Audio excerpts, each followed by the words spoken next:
नमस्कार, बहुत स्वागत है आपका। सबसे पहले तो आप सभी दर्शकों को नवरात्रि की ढेर सारी शुभकामनाएं और माता रानी आपके जीवन में शत्रुओं की बाधाओं को शांत करे या फिर नाश करे और आपके जीवन में ढेर सारी खुशियां लेकर आए। तो चलिए जानते हैं आखिर नवरात्र में कौन से प्रयोग किए जाएं कि माता रानी प्रसन्न हो। नवरात्र के दौरान पूजा पाठ में विभिन्न तरह की पूजन सामग्रियों का इस्तेमाल किया जाता है।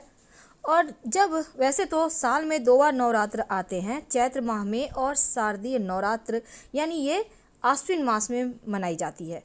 तो इस दौरान माँ के 9 स्वरूपों की 9 दिनों में पूजा आराधना की जाती है और इन 9 दिनों में ही किसी भी दिन विशेष प्रयोग कर लें तो इससे आपके जीवन के तमाम परेशानियों का अंत हो सकता है। नवरात्रि के दौरान लौंग से जुड़े हुए टोटके भी किए जाते हैं और इसके पीछे ये मान्यता है कि ऐसा करने से धन, वैभव, सुख, सौभाग्य की प्राप्ति होती है और लौंग से किए जाने वाले टोटके कई प्रकार के जीवन में सुखों को बढ़ा देते हैं। तो नवरात्रि में लौंग से जुड़े हुए ये टोटके आपके किस्मत को कैसे बेहतर कर सकते हैं, आज हम आपसे के साथ यही साझा करेंगे। देखिए, जिस लौंग को आप यूज कीजिएगा बिल्कुल साबुत होनी चाहिए, टूटी फूटी हुई ना हो, सुंदर सा देखकर, बड़ा बड़ा सुंदर सा देखकर लीजिएगा और पुराना नहीं लीजिएगा, बिल्कुल फ्रेश लीजिएगा। क्योंकि जैसी भक्ति होगी, भावना होगी, वैसा ही फल मिलेगा। अब धन की समस्या हर किसी को परेशान करती है। जिसके पास धन है वो चाहता है और हो जाए, और जिसके पास नहीं है वो तो चाहता ही है माँ लक्ष्मी आ जाए।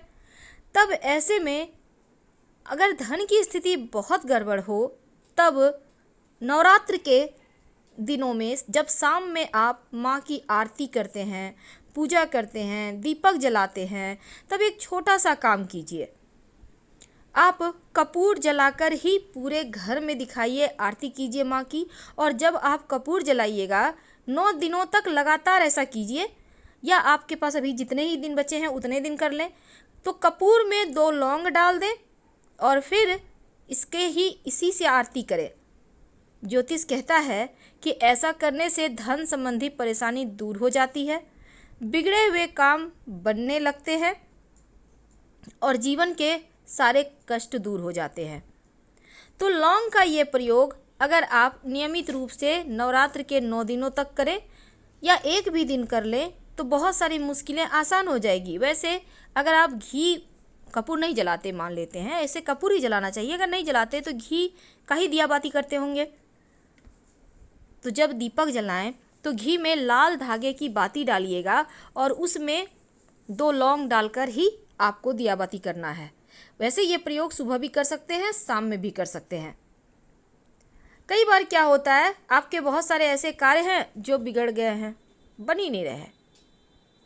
बहुत सारे रिश्ते बिगड़ जाते हैं, बहुत बार नौकरी व्यवसाय में परेशानी आ जाती है, बहुत बार जीवन में बहुत सारी उलझनें होती है जो आप ना किसी से कह सकते हैं, ना ही वो चीज़ आपसे जरिए बेहतर हो पा रही है। तब ऐसे में एक छोटा सा काम करें कि बिगड़े हुए काम ही बन जाए। नवरात्र में किसी भी दिन करना है, लेकिन ये प्रयोग लगातार 3 दिन करना होगा। इस प्रयोग का यही शर्त है। तो 3 दिन तक लगातार एक छोटा सा काम करें।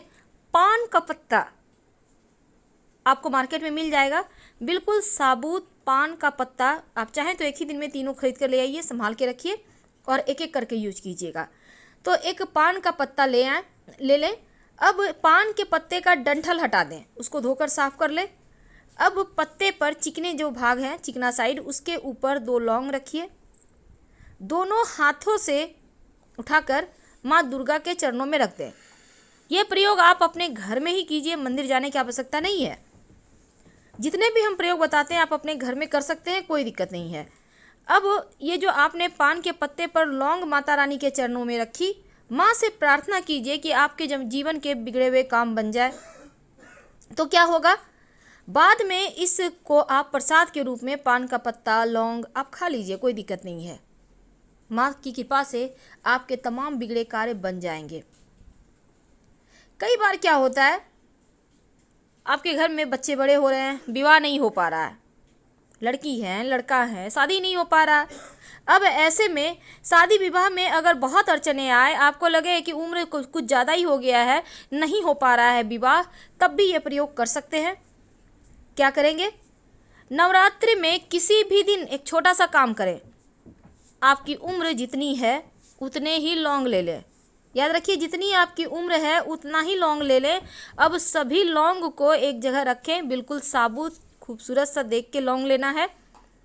अब लाल धागे के सहारे एक एक करके बांधें और बांधते समय माँ दुर्गा के मंत्र का जप कर सकते हैं। ओम दुम दुर्गाय नमः, कोई भी मंत्र जप कर लें।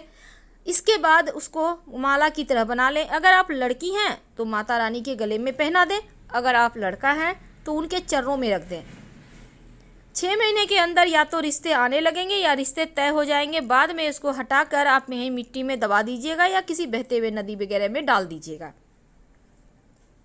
तो लौंग का ये प्रयोग दुर्भाग्य को दूर करता है, जीवन के आने वाली तमाम परेशानियों को भी दूर करता है। अब हम एक खास प्रयोग बताएंगे। नवरात्र में 9 दिनों तक लगातार आप 2 लौंग माता रानी को अर्पित करें और क्रमशः, जैसे कि आपने आज अर्पित किया तो कल उठाकर प्रसाद के रूप में खा लें, परसों अर्पित कल किया तो परसों उठा लें। ये जो लौंग है ना, अगर आप लगातार प्रयोग करते हैं, माँ दुर्गा को अर्पित करने के बाद प्रसाद के रूप में खाते हैं, तो शत्रु विरोधी चाहकर भी कुछ कभी नहीं आपका बिगाड़ पाएंगे। और इस समय में एक छोटा सा प्रयोग किया जाता है। आप किसी भी दिन 2 लौंग लाल कपड़े पर रखकर माँ दुर्गा को अर्पित कर दीजिएगा और फिर इस लौंग को अगले दिन उस कपड़े के साथ ही उठाइए और उसमें बांधकर धन के स्थान पर रख दें। किसी की बुरी दृष्टि हाय नहीं लगेगी आपके धन को और आप खूब पैसा कमाएंगे। नवरात्र के दिनों में वैसे तो लौंग के और भी बहुत सारे प्रयोग किए जाते हैं, लेकिन आज हम एक छोटा सा प्रयोग और आपके साथ शेयर करेंगे। देखिए, कई बार होता क्या है, जीवन में कष्ट बढ़ जाते हैं। कई बार राहु केतु की समस्या भी परेशान करती है। अब आप चाहते हैं कि राहु केतु शांत हो जाए, तो इस नवरात्र के दिनों में, चूँकि आपको तो पता होगा माँ दुर्गा के मंदिर में शिव जी, ब्रह्मा, विष्णु, महेश यानी कि तीनों ही रहते हैं, तो यकीन मानिए अगर आप एक छोटा सा प्रयोग कर लेते हैं तो राहु केतु की समस्या से मुक्ति पा जाएंगे। क्या करेंगे? देखिए, किसी भी दिन आप 2 लौंग लेकर शिव जी के पास जाइए, शिव जी के मंदिर में, याद रखिए घर में नहीं करना है, मंदिर में शिवलिंग के ऊपर 2 लौंग अर्पित कर दें। यकीन मानिए राहु केतु शांत हो जाएगा। जीवन में जो आकस्मिक बाधाएं हैं, समस्याएं हैं, उनसे आपको छुटकारा मिल जाएगा। अब हम आपको एक खास प्रयोग बताएंगे जो आपके जीवन के शत्रुओं से आपकी रक्षा करेगा। शत्रु चाहकर भी आपका बाल नहीं बांका कर पाएंगे, क्योंकि जब हम माँ दुर्गा के शरण में आ जाते हैं ना, तो शत्रु विरोधी वैसे भी खुद ब खुद ही समाप्त हो जाते हैं। लेकिन अगर विशेष प्रयोग कर लें तो माता रानी का आशीर्वाद भी मिल जाता है।